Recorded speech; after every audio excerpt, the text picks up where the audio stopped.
ഇന്നത്തെ നമ്മുടെ ക്ലാസ് എന്ന് പറയുന്നത് cell E M F internal resistance.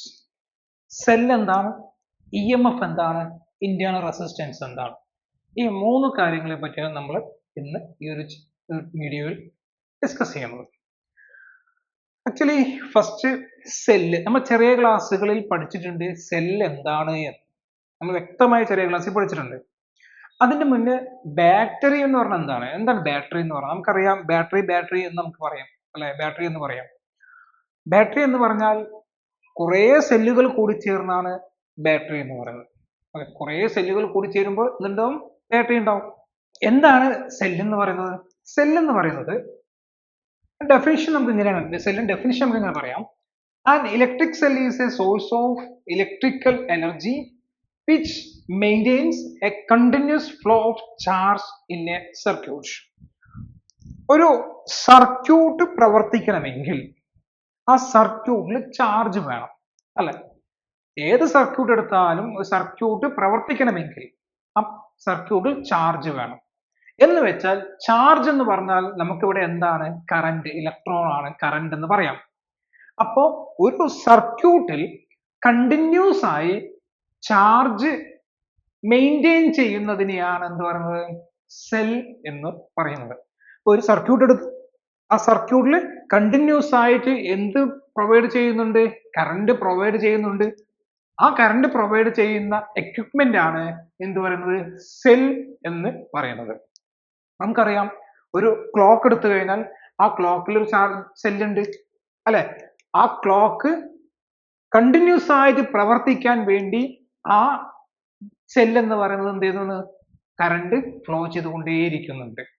എപ്പോഴാണ് സ്റ്റോപ്പ് ചെയ്യുക? ആ സെല്ലിന്റെ ഉള്ളിലുള്ള ഉണ്ടായിരുന്ന ചാർജ് കംപ്ലീറ്റ് ആയി കഴിയുന്നത് വരെ എന്ത് ചെയ്യും?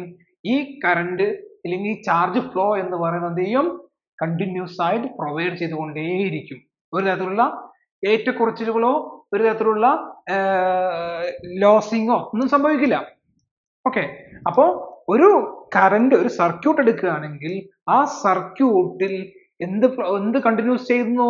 കറന്റിനെ കണ്ടിന്യൂസ് ആയിട്ട് കൊടുത്തുകൊണ്ടേയിരിക്കുന്നു, പ്രൊവൈഡ് ചെയ്തുകൊണ്ടേയിരിക്കുന്നു. അങ്ങനെ പ്രൊവൈഡ് ചെയ്തുകൊണ്ടിരിക്കുന്ന ഒരു എക്വിപ്മെന്റ് ആണ് എന്ത് പറയുന്നത്? സെൽ എന്ന് പറയുന്നത്. ഓക്കെ, സെൽ എന്ന് പറയുമ്പോൾ അത്രേ ഉള്ളൂ. നമുക്ക് എന്താണ് സെൽ എന്ന് പറഞ്ഞ് പഠിക്കാൻ അത്രേ ഉള്ളൂ. വേറെ അതിൽ കൂടുതൽ നമുക്ക് ഈ ഒരു ചാപ്റ്ററിൽ വേറെ ഒന്നും അതിൽ കൂടുതലൊന്നും ഡിസ്കസ് ചെയ്യുന്നില്ല. ഓക്കെ, ഇനി സെല്ലിൽ ഒരു കാര്യം മനസ്സിലാക്കണം. എന്താണ് സെൽ എന്ന് പറയുമ്പോൾ നമ്മൾ കെമിസ്ട്രിയിലൊക്കെ പഠിച്ചിട്ടുണ്ട്. സെൽ എന്ന് പറയുന്നത് എന്താണ്? ഇങ്ങനെ ഒരു ഡിവൈസ് ആണ്. ഓർമ്മയുണ്ടോ അല്ലെ? ഒരു ബീക്കർ ഉണ്ടാവും, ഒരു ആനോഡ് ഉണ്ടാവും, ഒരു കാഥോഡ് ഉണ്ടാവും അല്ലെ? ഇതൊരു പോസിറ്റീവ് ചാർജ് ആണ്, നെഗറ്റീവ് ചാർജ് ആയിരിക്കും അല്ലെ? ഇതിൽ എന്തുണ്ടാവും? ഇതിൽ H2SO4 സൾഫ്യൂരിക് ആസിഡ് എന്തെങ്കിലും ആയിരിക്കും, ഡൈലൂട്ട് സൾഫ്യൂരിക് ആസിഡോ ഡൈലൂട്ട് HCl എന്തെങ്കിലും ആയിരിക്കും. അതായത് ഇലക്ട്രോലൈറ്റ്, ഫിസിക്സ് ടേംസിൽ പറയുമ്പോൾ ഇലക്ട്രോലൈറ്റ് അതിലുണ്ടായിരിക്കും അല്ലെ? അപ്പൊ ഇതാണ് ഒരു സർക്യൂട്ട്, ഒരു സെൽ എന്ന് പറയുന്നത് അല്ലെ? ഈ സെല്ലില് ഇത് നമ്മൾ എന്ത് ചെയ്യും? നമുക്ക് കണക്ട് ചെയ്യാം. ഇത് നമ്മൾ എന്ത് ചെയ്യും? ഒരു ഡിവൈസിലേക്ക് കണക്ട് ചെയ്തിട്ടുണ്ടെങ്കിൽ എന്ത് ചെയ്യും? ഇതിൽ കൂടെ കറണ്ട് ഫ്ലോ ചെയ്യും. ഇതാണ് സെൽ എന്ന് പറയുന്നത്.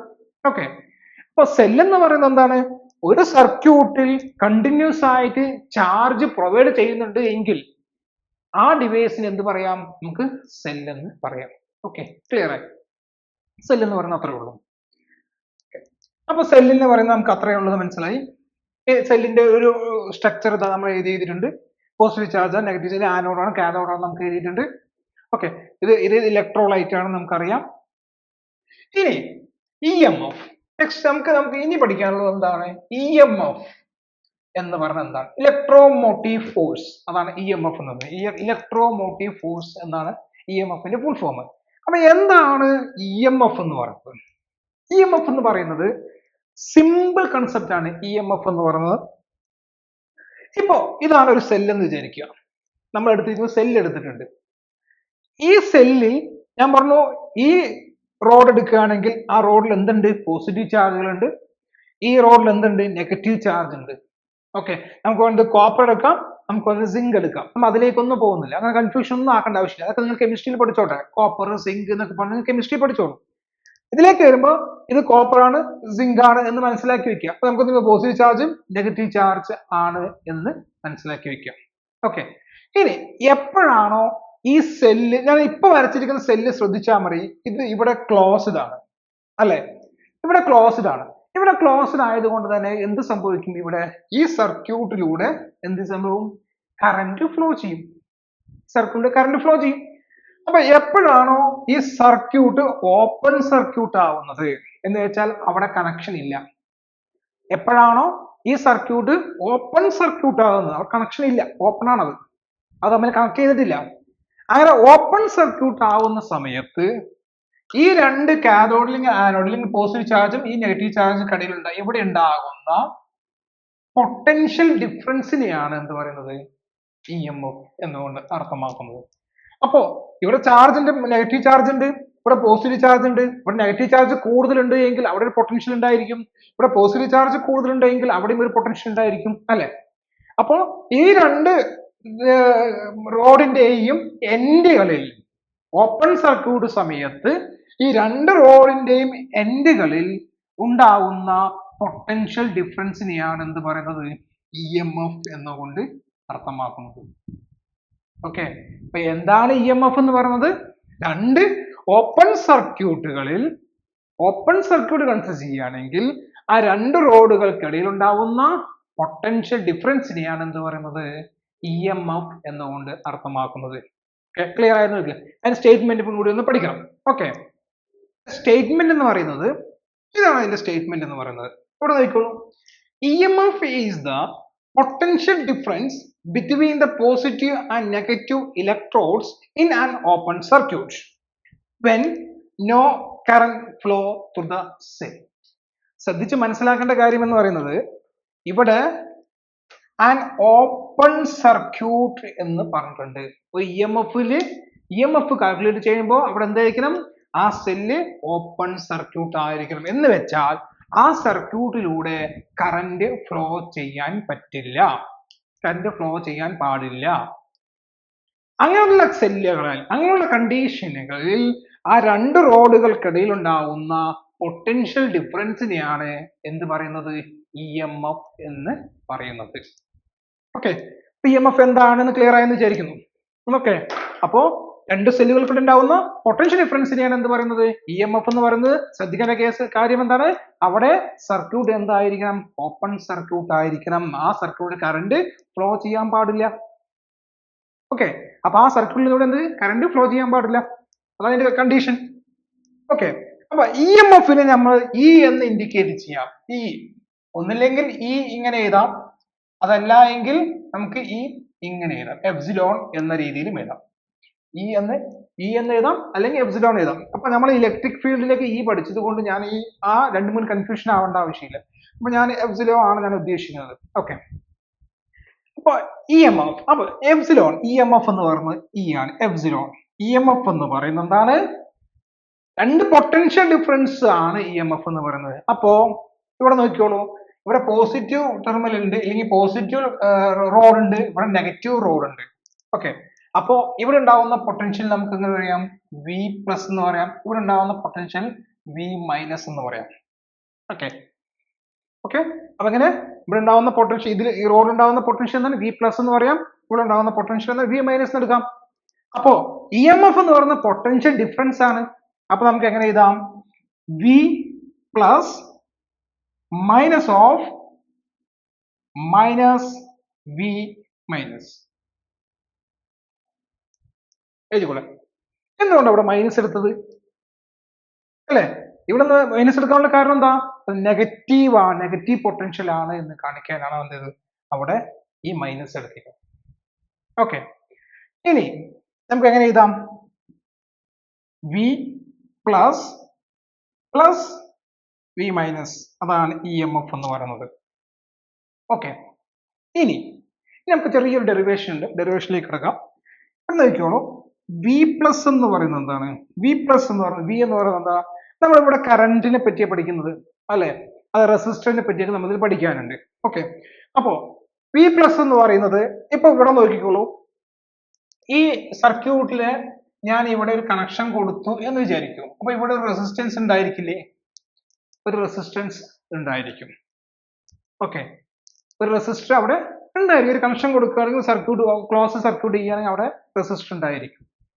ഇനി ഇവിടെ നോക്കിയോ, ഇവിടെ ഇലക്ട്രോലൈറ്റ് ആണ് ഉള്ളത്. H2SO4 എന്ന് പറയുന്ന ഇലക്ട്രോലൈറ്റ് ആണ് നമുക്കുള്ളത്. ഇവിടെ നിന്നും ഇങ്ങോട്ടേക്ക് എന്ത് ഫ്ലോ ചെയ്യും? ഇലക്ട്രോൺസ് ഫ്ലോ ചെയ്യും അല്ലെ? അപ്പോഴല്ലേ സർക്യൂട്ട് കണക്ഷൻ ആകാം. ഈ പോസിറ്റീവിൽ നിന്നും ഇലക്ട്രോൺസ് ഇങ്ങനെ ഫ്ലോ ചെയ്തു, നെഗറ്റീവിലേക്ക് വന്നു, നെഗറ്റീവിൽ നിന്നും വീണ്ടും ഇലക്ട്രോൺസ് എന്ത് ഇങ്ങോട്ട് ഫ്ലോ ചെയ്യുന്നുണ്ട് അല്ലെ? അപ്പൊ എന്ത് ചെയ്യും? ഇവിടെ നിന്ന് ഇങ്ങോട്ടേക്ക് ഒരു ഫ്ലോ എന്ന് വെച്ചാൽ ഇലക്ട്രോലൈറ്റിന്റെ ഉള്ളിൽ, ആ സൊല്യൂഷന്റെ ഉള്ളിൽ ഇലക്ട്രോൺസ് എന്ത് ചെയ്യുന്നുണ്ട്? നെഗറ്റീവ് റോഡിൽ നിന്നും പോസിറ്റീവ് റോഡിലേക്ക് എന്ത് ചെയ്യുന്നുണ്ട്? ഫ്ലോ ചെയ്യുന്നുണ്ട്. ഇനി ഇലക്ട്രോഡ് മാത്രം, അല്ലെങ്കിൽ ഇലക്ട്രോൺസ് മാത്രമാണ് ആ സൊല്യൂഷന്റെ ഉള്ളിൽ ഉണ്ടായിരിക്കുക? അല്ല, അവിടെ വേറെയും ആറ്റംസും മോളിക്യൂൾസ് എല്ലാം ഉണ്ടായിരിക്കും. അപ്പൊ സ്വാഭാവികമായിട്ടും എന്ത് സംഭവിക്കും? ഈ ഇലക്ട്രോണിന്റെ ഫ്ലോയെ തടസ്സം ഉണ്ടാവാം അല്ലെ? അവിടെ ഇലക്ട്രോൺസ് ഇവിടുന്ന് ഇങ്ങോട്ടേക്ക് ഫ്ലോ ചെയ്യുന്നുണ്ട്, പക്ഷെ അതിൻ്റെ ഉള്ളിൽ ഇലക്ട്രോൺസ് മാത്രമല്ല ഉണ്ടായിരിക്കുന്നത്, എന്തുണ്ട്? മറ്റു മോളിക്യൂൾസും ആറ്റംസ് എല്ലാം ഉണ്ടായിരിക്കും. അതുകൊണ്ട് തന്നെ അവിടെ എന്ത് സംഭവിക്കുന്നു? അവ തമ്മിൽ കൊളീഷൻ നടക്കാനുള്ള ചാൻസ് ഉണ്ട്. അപ്പോ ഇലക്ട്രോൺസിന്റെ ഫ്ലോയെ അത് സാരമായി ബാധിക്കും. എന്നുവെച്ചാൽ ഇലക്ട്രോൺസ് ഫ്ലോയെ കുറയ്ക്കും. എന്ന് വെച്ചാൽ ഇലക്ട്രോൺസ് ഫ്ലോയെ കുറയ്ക്കുക എന്ന് പറഞ്ഞാൽ അവിടെ എന്താണ്? റെസിസ്റ്റൻസ് ഉണ്ടാവുക എന്നാണ് മീനിങ്. അപ്പോൾ ഇലക്ട്രോൺസ് ഫ്ലോ ചെയ്യുന്നുണ്ട്, ആ ഇലക്ട്രോൺസിന്റെ ഫ്ലോയിനെ മറ്റു ആറ്റംസും മോളിക്യൂൾസും തടസ്സം സൃഷ്ടിക്കുന്നു എന്ന് വെച്ചാൽ അതിന് മീനിങ് എന്താണ്? അവിടെ റെസിസ്റ്റൻസ് ഉണ്ടാവുന്നുണ്ട് എന്നാണ് അതിന്റെ അർത്ഥം. അപ്പോ ആ റെസിസ്റ്റൻസ് നമുക്ക് എന്ത് പറയാം? ഇന്റേണൽ റെസിസ്റ്റൻസ് R എന്ന് പറയാം. നമ്മളത് പഠിക്കാനുണ്ട്. ഓക്കെ, അപ്പൊ എന്നാൽ അഡീഷണൽ പറഞ്ഞിരിക്കുകയാണ്. അപ്പോ ഇലക്ട്രോൺസ് അവിടെ നിന്ന് ഇങ്ങോട്ട് ഫ്ലോ ചെയ്യുന്ന സമയത്ത് ആ ഇലക്ട്രോൺസിനെ തടസ്സം സൃഷ്ടിക്കുന്നതിന് വേണ്ടി മറ്റു ആറ്റംസും മോളിക്യൂൾസും എല്ലാം അവിടെ ഉണ്ട്. അപ്പോ അവിടെ എന്ത് സംഭവിക്കുന്നുണ്ട്? ഒരു റെസിസ്റ്റൻസ് ഉണ്ടാവുന്നുണ്ട്. ആ റെസിസ്റ്റൻസ് ആണ് എന്ത്? ഇന്റേണൽ റെസിസ്റ്റൻസ് എന്നുകൊണ്ട് അർത്ഥമാക്കുന്നത്. ഓക്കെ, അപ്പൊ ഇനി ഇവിടേക്ക് വരും. V പ്ലസ് എന്ന് പറയുന്നത് നമുക്ക് അറിയാം, ജനറൽ ആയിട്ട് ഒരു ഇക്വേഷൻ ഉണ്ട്. നമുക്ക് ആ ഇക്വേഷൻ നമുക്ക് തുടങ്ങാം. ഓക്കെ, എന്താണ് ഓംസ് ലോ പ്രകാരം V is equal to എന്താണ്? IR ആണ്. നമുക്കറിയാവുന്ന equation V is equal to IR ആണ്. അങ്ങനെയാണെങ്കിൽ ഇവിടെ V പ്ലസ് എന്ന് പറയുന്നത് എന്താണ്? IR എന്ന് നമുക്ക് എടുക്കാം. എന്താണ് ഇവിടെ V പ്ലസ് IR എടുത്തത്? ഇവിടെ നോക്കിയോ, ഇവിടെ ഇലക്ട്രോൺസ് ഇങ്ങനെ ഇതിലൂടെയാണ് പോകുന്നത്, പോസിറ്റീവ് നിങ്ങൾ ഇങ്ങനെ പോകുന്നു അല്ലെ? ഇങ്ങനെ ഫ്ലോ ചെയ്യുന്ന സമയത്ത് എന്ത് ചെയ്യണം? അങ്ങനെ മനസ്സിലാക്കിയാൽ മതി. ഓക്കെ, ഇങ്ങനെ ഫ്ലോ ചെയ്യുന്ന സമയത്ത് ഇവിടെ ഈ റെസിസ്റ്റൻസ് എവിടെ ഉണ്ടാവുന്നുണ്ട്? ഇവിടെ ഒരു റെസിസ്റ്റൻസ് കണക്ട് ചെയ്തിട്ടുണ്ട്. അവിടെ ആ റെസിസ്റ്റൻസിന് അത് കറന്റ് കണക്ഷൻ ആയി വരും. ഓക്കെ, അപ്പൊ എന്ത് ചെയ്യും? V plus is equal to IR എന്ന് പറയാം. ഇനി V മൈനസ് എടുക്കുകയാണെങ്കിൽ V മൈനസ് അവിടെ ഇലക്ട്രോൺസ് ഇതിലൂടെയാണ് പാസ് ചെയ്യുന്നത്. അപ്പൊ അവിടെ എന്തുണ്ട്? കറന്റ് അവിടെ ഉണ്ട്, ഉണ്ടാവുന്നുണ്ട്. അപ്പൊ അവിടെ എന്തുണ്ട്? ആ റെസിസ്റ്റൻസ് അത് ക്യാപിറ്റൽ ലെറ്റർ R ആണോ? അല്ല, അവിടെ സ്മോൾ ലെറ്റർ R ആണ് വരിക. അവിടെ സ്മോൾ ലെറ്റർ R വന്നു, കാരണം അവിടെ എന്ത്? ഇന്റേണൽ റെസിസ്റ്റൻസ് ഉണ്ട്. ഇത് എക്സ്റ്റേണൽ റെസിസ്റ്റൻസ് ആണ്. നമ്മൾ ഒരു റെസിസ്റ്റൻസ് വെച്ചിരിക്കുന്നത്, അവിടെ ഡിവൈസ് ഉണ്ട്, ഒരു ഗാൽവാനോമീറ്ററോ വോൾട്ട് മീറ്ററോ അല്ലെങ്കിൽ അമീറ്ററോ എന്തോ ആണ് അവിടെ വെച്ചിരിക്കുന്നത്. അതുകൊണ്ട് അവിടെ എന്തുണ്ട്? ഒരു ഇന്റേണൽ റെസിസ്റ്റൻസ്, എക്സ്റ്റേണൽ റെസിസ്റ്റൻസ് ഉണ്ട്. ഇപ്പോൾ ഇന്റേണൽ റെസിസ്റ്റൻസ് ആണ്. ഓക്കെ, അപ്പോ V plus is equal to IR എന്ന് വന്നു, ഇവിടെ V minus is equal to IR എന്ന് വന്നു. ഓക്കെ, ഇനി നമുക്ക് എന്ത് ചെയ്യാം? ഈ ഇക്വേഷനിൽ നമുക്ക് വേണമെങ്കിൽ ഇത് നമുക്ക് ഇക്വേഷൻ നമ്പർ 1 എന്ന് കൊടുക്കാം. ഇത് രണ്ടും കൂടി നമുക്ക് വേണമെങ്കിൽ ഇക്വേഷൻ നമ്പർ 2 എന്ന് കൊടുക്കാം. അപ്പോ substitute equation number 2 in equation number 1. രണ്ടാമത്തെ ഇക്വേഷൻ ഒന്നാമത്തെ ഇക്വേഷൻ സബ്സ്റ്റിറ്റ്യൂട്ട് ചെയ്യാം. അപ്പൊ എന്ത് കിട്ടും? E is equal to എന്താ കിട്ടുക? IR epsilon E is equal to അല്ലെങ്കിൽ A is equal to IR plus IR എന്ന് കിട്ടി. ഓക്കെ, ഇതൊരു ഇമ്പോർട്ടന്റ് ഇക്വേഷൻ പഠിച്ചു വെക്കണം. ഇനി ഇതിൽ നിന്ന് നമുക്കൊരു ഇക്വേഷൻ നമുക്ക് ഡെറൈവ് ചെയ്തെടുക്കാം. E is equal to I common ആണ്, I കോമൺ ആക്കി വെളിക്ക് എടുക്കാം. R plus R എന്നൊരു ഇക്വേഷൻ കിട്ടി. ഓക്കെ, ദെൻ ഇനി നമുക്ക് I ഇക്വേഷനിലൂടെ I is equal to E divided by R plus R എന്ന് കിട്ടി. ഇതും ഇമ്പോർട്ടന്റ് ആയ ഇക്വേഷൻ ആണ്, പഠിച്ചു വെക്കേണ്ട ഇക്വേഷൻ ആണ്. ഓക്കെ, ഇനി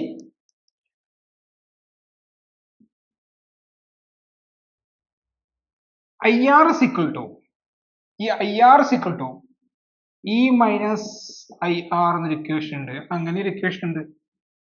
ഇന്റേണൽ റെസിസ്റ്റൻസ് കാണാൻ വേണ്ടിയിട്ടുള്ള equation IR is equal to E minus IR എന്ന ഇക്വേഷൻ നിന്നും IR minus E minus IR എന്നൊരു ഇക്വേഷൻ കിട്ടി. അപ്പൊ ഈ ഇക്വേഷൻസ് എല്ലാം നമ്മൾ എന്ത് ചെയ്യണം, ഇത് പഠിച്ചു വെക്കണം.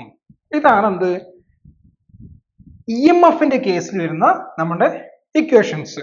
EMF ന്റെ കേസിൽ E is equal to IR plus IR ആണ്. ഈ IR എന്താണ്, എക്സ്റ്റേണൽ റെസിസ്റ്റൻസും കറണ്ടുമാണ്. ഇതെന്താണ്, ഇന്റേണൽ റെസിസ്റ്റൻസും കറണ്ടുമാണ്. അതിൽ നിന്നും എന്ത് കിട്ടി, E is equal to I into R plus R കിട്ടി. I is equal to E by R plus R എന്നൊരു ഇക്വേഷൻ കൂടി കിട്ടി. IR is equal to E minus IR എന്നൊരു ഇക്വേഷൻ കൂടി. ഇക്വേഷൻസ് ഇമ്പോർട്ടന്റ് ആണ്, പഠിച്ചു വെക്കണം. ഓക്കെ, അപ്പൊ ഇതാണ് നമ്മുടെ EMF ന്റെ കേസ്. ഇനി നമുക്ക് പഠിക്കാനുള്ളത് ഇന്റേണൽ റെസിസ്റ്റൻസ് എന്താണെന്നുള്ളത്. ഇന്റേണൽ റെസിസ്റ്റൻസ് എന്താണെന്നുള്ളത് നമ്മൾ ഓൾറെഡി പറഞ്ഞിട്ടുണ്ട്, ഞാനിപ്പോ എല്ലാം പറഞ്ഞു. ഓക്കെ, ഇനി നമുക്ക് അതിന്റെ സ്റ്റേറ്റ്മെന്റ് എന്താണെന്ന് മാത്രം ഒന്ന് പഠിച്ചാൽ മതി. ഓക്കെ, അപ്പൊ അതിന്റെ സ്റ്റേറ്റ്മെന്റ് എന്താണെന്ന് നമുക്ക് നോക്കാം. അപ്പൊ ഇന്റേണൽ റെസിസ്റ്റൻസ് എന്ന് പറയുന്നത് the resistance offered by the electrolyte inside of a cell to the flow of current between its electrodes is called internal resistance of the cell. അപ്പോ ഒരു സെല്ലിന്റെ ഉള്ളിൽ ഇലക്ട്രോൺസിന്റെ ഫ്ലോയിനെ റെസിസ്റ്റ് ചെയ്യുന്നത് എന്താണോ അതിനാണ് ഇന്റേണൽ റെസിസ്റ്റൻസ് എന്ന് പറയുന്നത്. ഒരു സെല്ലിന്റെ ഉള്ളിൽ ഇലക്ട്രോലൈറ്റിൽ ഇലക്ട്രോൺ സഞ്ചരിക്കുന്നതിനെ റെസിസ്റ്റ് ചെയ്യുന്നത് എന്താണോ അതിനെയാണ് ഇന്റേണൽ റെസിസ്റ്റൻസ് എന്നുകൊണ്ട് അർത്ഥമാക്കുന്നത്. Internal resistance small letter R ആണ് ഇൻഡിക്കേറ്റ് ചെയ്യാറ് കേട്ടോ. സ്മോൾ ലെറ്റർ R ആണ് ഇന്റേണൽ റെസിസ്റ്റൻസ് ഇൻഡിക്കേറ്റ് ചെയ്യാറ്. ഓക്കെ, ഇനി ഒരു കാര്യം കൂടി ഞാൻ വിട്ടുപോയതാണ്. ഇവിടെ നോക്കിക്കോളൂ, IR is equal to നമ്മുടെ EMF ന്റെ കേസിൽ IR is equal to E minus IR എന്ന് എഴുതി. ഈ ഫസ്റ്റ് ഇക്വേഷൻ നമുക്ക് ഇങ്ങനെയൊന്നുണ്ട്, ഇനി ഒരു ഇക്വേഷൻ കൂടി എഴുതാം. IR is equal to E minus IR, I into capital R is equal to E minus I small to R എന്നെടുക്കാം. ഈ IR എന്ന് പറയുന്ന V ആണ് അല്ലെ, V is equal to IR, അതിൽ V ആണ്. V is equal to E minus IR എന്നൊരു equation കൂടി ഉണ്ട്. അപ്പൊ ഈ ഇക്വേഷൻ കൂടി നമുക്ക് എന്ത് ചെയ്യണം, പഠിച്ചു വെക്കാം. ഇമ്പോർട്ടന്റ് ഇക്വേഷൻ ആണ്.